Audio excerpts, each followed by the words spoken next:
आओ चलो, आज हम लोग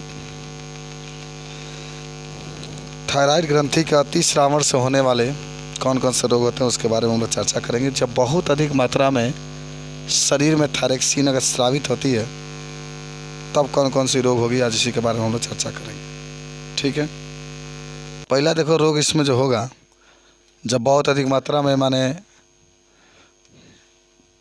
थायरॉक्सिन हार्मोन स्रावित होता है तो देखो खुद जानो तुम लोग कि जब अधिक मात्रा में थायरॉक्सिन हार्मोन अगर स्रावित होगा तो शरीर के अंदर जो क्रियाएं हैं वो तेज हो जाएंगी, श्वसन बड़ी तेज़ी से होने लगेगा, ऑक्सीजन लेवल माने बढ़ जाएगा, या फिर भी जो भी क्रियाएं होती है, पाचन क्रिया हुई, उत्सर्जन क्रिया हुई, बहुत तेज़ी के साथ होने लगती है। जब शरीर में किसकी मात्रा बढ़ जाती है, थायरॉक्सिन हार्मोन्स की मात्रा बढ़ जाती है। पहला बात आप याद रखेंगे। दूसरा है रुधिर दाब माने ब्लड प्रेशर भी बढ़ जाएगा, हृदय स्पंदन जो हृदय की धड़कन है वो भी बढ़ जाएगी, ग्लूकोज का और ऑक्सीजन का खपत भी बढ़े। ऑक्सीजन माने जब इतना मान के चलो कि श्वसन दर बढ़ जाएगा तो ऑक्सीजन की खपत भी बढ़ जाएगी। ये जब माने कुछ माने बेसिक बातें रही कि जब शरीर के अंदर थायरॉक्सिन की मात्रा बढ़ेगी तो ये सब माने बेसिक जानकारी रही कि रुधिर दाब बढ़ जाएगा, श्वसन दर बढ़ जाएगा, शरीर में ग्लूकोज और ऑक्सीजन की खपत भी क्या होती है, बढ़ जाती है। तो थोड़ा सा इसको आप नोट कर लीजिए कि थायरॉक्सिन हार्मोन्स के अधिक श्रावण से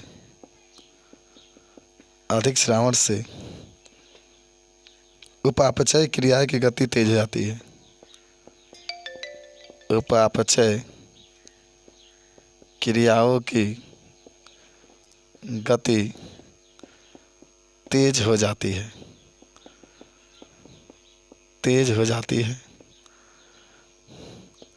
रुधिर दाब बढ़ जाता है,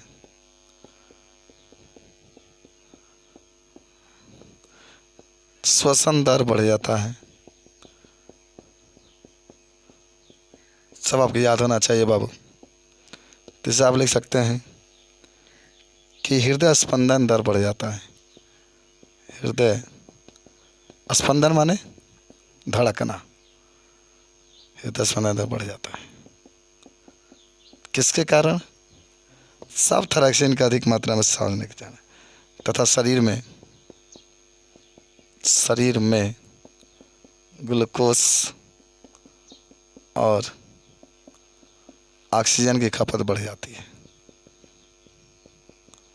और ऑक्सीजन की खपत बढ़ जाती है। ये आपका रहा कुछ नॉर्मल बात, कुछ विशेष बात कि जब हमारे शरीर में थायरॉक्सिन की मात्रा बढ़ जाती है तो क्या होने वाला है। घेगा रोग हो सकता है इसमें। आप घेगा रोग के बारे में जान चुके हैं कि हमारे गर्दन में, कल मैंने बताया था, ये रोग भी इससे हो सकता है। बोलिए, कोई दिक्कत है? तो थोड़ा सा कौन कौन रोग होंगे थोड़ी थोड़ी बस परिचय आपको कराते चल रहे हैं, एक एक लाइन आप लिखते रहेंगे। घेगा रोग होता है, क्यों होता है? बढ़ जाती है इसलिए। ठीक है, मिटा दे इसको, लिखा के सबको।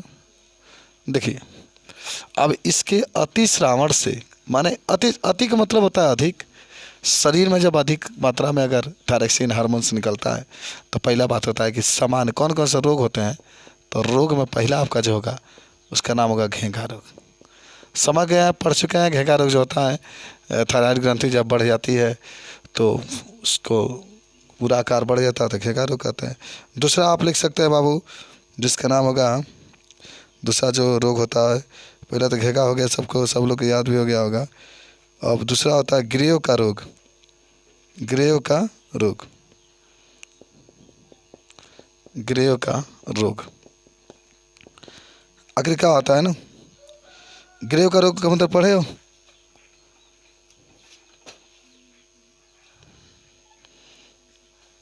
ओह, तनब इतना अच्छा समझाते हैं तुम लोग को।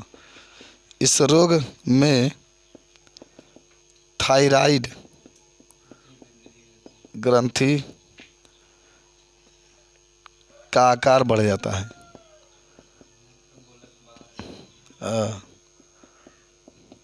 आकार का होता है, बढ़ जाता है। देखो ये सब याद होना चाहिए तुम लोग, ठीक है। एक होता है प्ल्यूमनर का रोग, प्ल्यूमनर का रोग। तीसरा प्ल्यूमर का रोग। जानते हो क्या होता है इसमें? जो थायराइड ग्रंथि होती है ना, उसमें जगह जगह गांठें बन जाती है, माने उसके द्वारा जो हार्मोन स्रावित होते हैं ना, जाने में दिक्कतें होती है। तो लेकिन है ना, इस रोग में थायराइड ग्रंथि में जगह जगह गांठें बन जाती है, गांठें बन जाती है। जगह जगह क्या बन जाती है? गांठें बन जाती है। समझे? ये सब आपको याद होना चाहिए।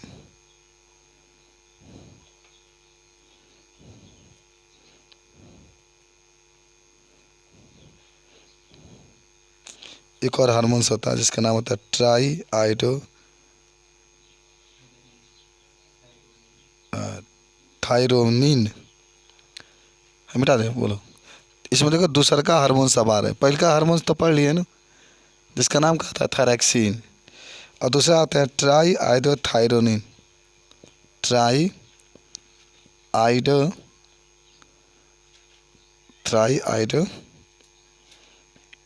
थायरोनिन, जिसको आप T3 भी कहते हैं। अब सुन लो, पहले इसके बारे में तनी परिचय करा दे आपको। ट्राई का मतलब होता है, देखो ट्राई आयोडो का मतलब जानते हो? आयोडो का मतलब क्या होता है? आयोडीन।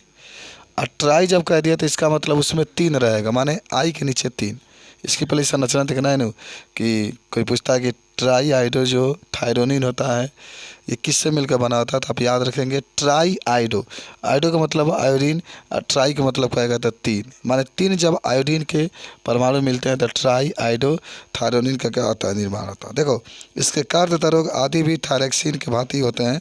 जैसे हमारे थायरैक्सिन से हमको रोग होता है ना, उसकी मात्रा बढ़ जाती है तभी जैसे रोग होते हैं, उसकी मात्रा घट जाती है तभी जो रोग होता है, उसी समान इससे भी रोग होते हैं। लेकिन बस इतना थोड़ा सा परिचय में लिख लो कि इसमें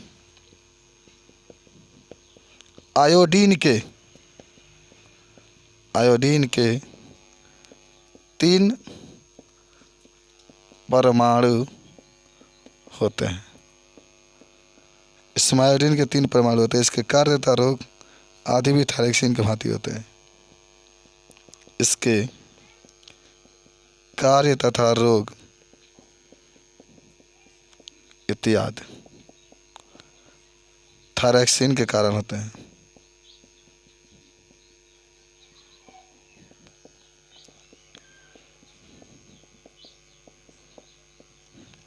किसके कारण होते हैं? थायरैक्सिन के भांति लिख लेना होते हैं, तो ऐसा मिस्टेक हो गया। मैं ट्राई आयोडो का मतलब ये होता है ना, ट्राई आयोडो कह रहा है तो आयोडो का मतलब आयोडीन, लेकिन ट्राई कहेगा तो कितने आयोडीन? 3 आयोडीन। याद रख लेना इसको, आसान है, बहुत आसान है। चलिए अब आते हैं हम लोग थायरो कैल्सीटोनिन, ठीक है। थायरो कैल्सीटोनिन तीसरा हार्मोन का, ऊपर मिटा रहे हैं, ठीक है।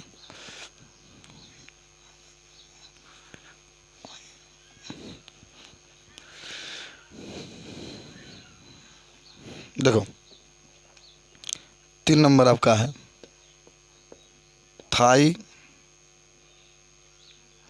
थायरा कैल्सीटोनिन, कैल्सीटोनिन।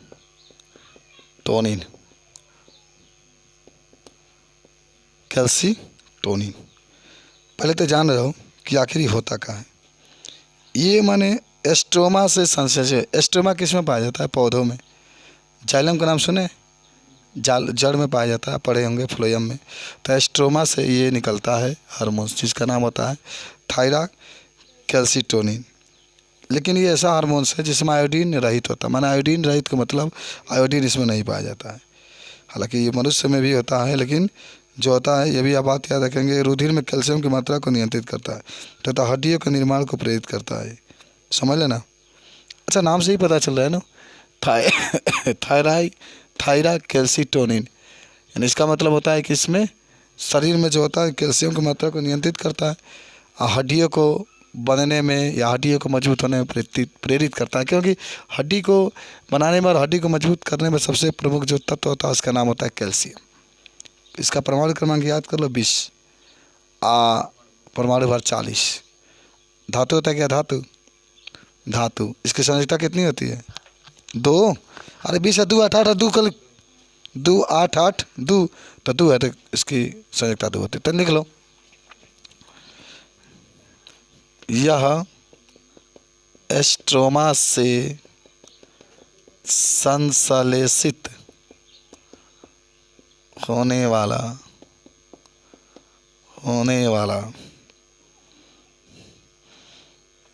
आयोडीन रहित हार्मोन्स है। आयोडीन रहित हार्मोन्स है। यह रुधिर में कैल्शियम की मात्रा को नियंत्रित करता है। यह रुधिर में कैल्शियम की मात्रा को नियंत्रित करता है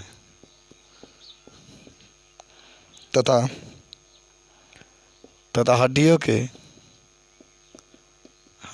के निर्माण को प्रेरित करता है।